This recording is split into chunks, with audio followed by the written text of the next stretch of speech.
I-66. It is currently 9:15 Eastern Time, 8:15 Central. I-66 Boulevard is outside. It is absolutely ferocious. Well, the water's really coming up now.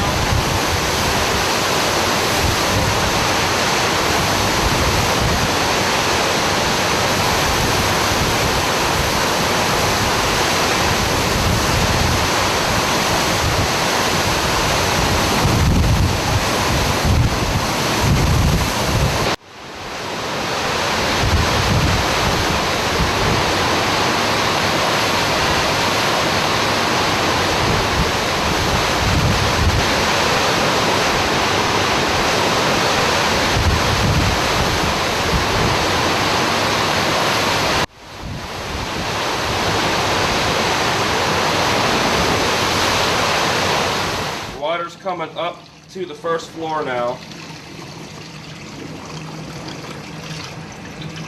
The water's coming in the room through the air conditioned vent. Oh man. You know what? Yeah, these walls are gonna start coming in. Taping this? Yes.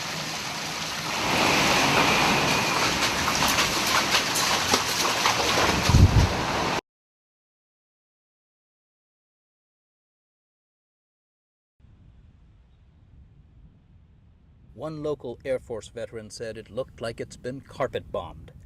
Biloxi's giant casinos employed 10,000 people and drew millions of tourists.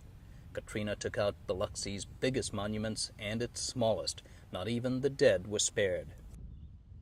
Less than a week ago, this was a neighborhood of some of the sturdiest, stateliest oceanfront homes in Biloxi, homes that had withstood hurricanes for well over a century. Today, they lie in a vast wall of debris. Police aren't sure that all of their occupants escaped or evacuated in time. This morning, Christine Fox came to keep her friend Ida Punzo company. Punzo rented a top-floor apartment, about all that survived in this old home. They've been spending the days guarding against looting, with plenty of time to think about the narrow escape.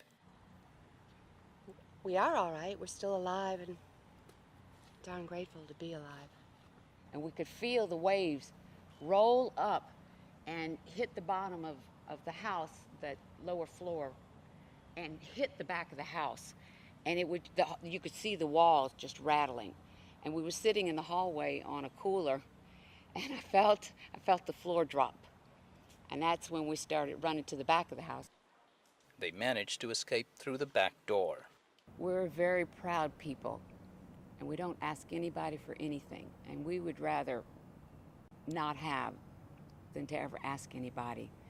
But the last week almost, we've had to find places to sleep, ask people for water, beg for food. We've had to depend on other people walking by. It's very humbling. Humbled and grateful for their lives, survivors have spent the 5 days since Katrina in long, long lines for life's most basic necessities. Stop right there.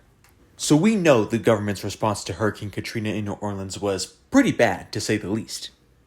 But what about Biloxi? They didn't get much help either. Why aren't there 400 documentaries about that? Again, it's not that big a deal, but it's pretty disrespectful to those who went through the hurricane. What you're looking at there is the Bay St. Louis Bridge.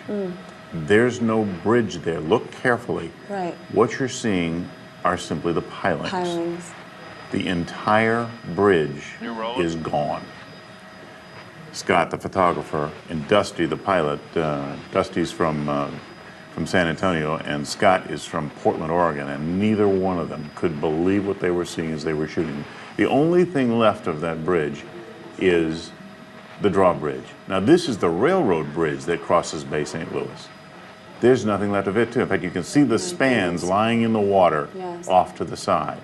The entire bridge was stripped off of its foundation and tossed into the bay by the storm surge. Again, the only thing left on that railroad bridge was the drawbridge in the middle of it. In Waveland, As we passed over Slidell, we saw serious damage. There was damage to roofs, trees were down and everything. By the time we hit Waveland and Bay St. Louis, we were beginning to see serious structural damage. And then we hit this bridge. Now, those of you who remember Camille will remember that the bridge was shifted, because I remember flying over this very same bridge. The bridge was there, but the spans were shifted, were picked up and shifted by the waves. Gosh. They weren't destroyed. They weren't knocked out. And here they were. We're going to take you back to Biloxi, Mississippi.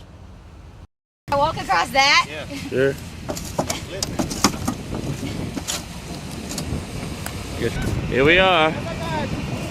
Resident Casino. Glad I didn't apply How for far a job. along do you think it threw it? About a half a mile? Over half a mile? Oh, no, I think it broke loose and come in. Come in. Broke loose. Probably was just dead out. For those who don't know, the reason that a giant building literally shifted from one place to another is because Katrina's eye wall was closer to Biloxi than New Orleans. With this in mind, one could argue that Mississippi was hit harder by Katrina compared to Louisiana and New Orleans, just because of how close to the eye wall it was in comparison.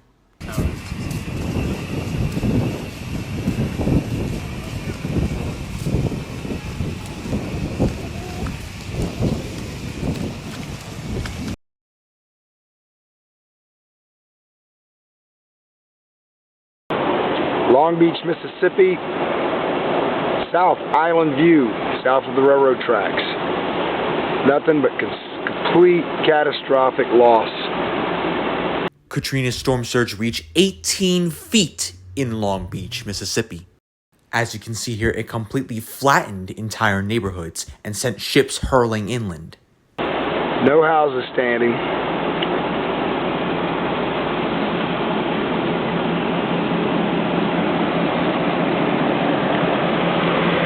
Turning on to Magnolia. This is just west of Olson Avenue and Runnels. I can see a few houses standing.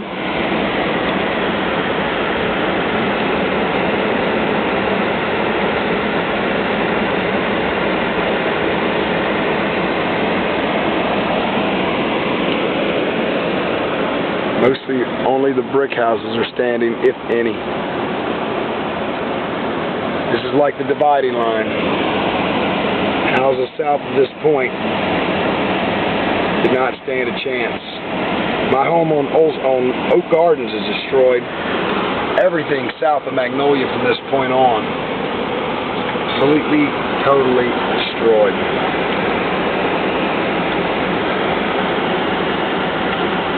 Never seen anything in my lifetime like this. Jason Frulo's house survived. Coming up Olson Avenue now. Houses in here fared well due to the tidal wave not reaching this far.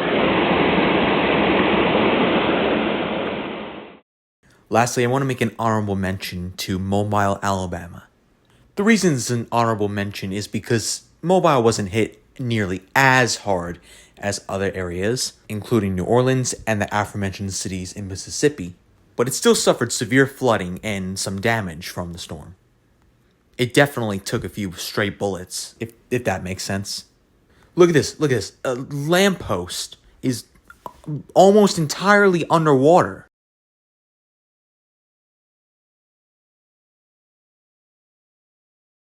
At the end of the day, Katrina was a monster hurricane that completely ravaged the Gulf Coast. Its impacts on New Orleans will never be forgotten. But we can't forget the devastation in the other cities.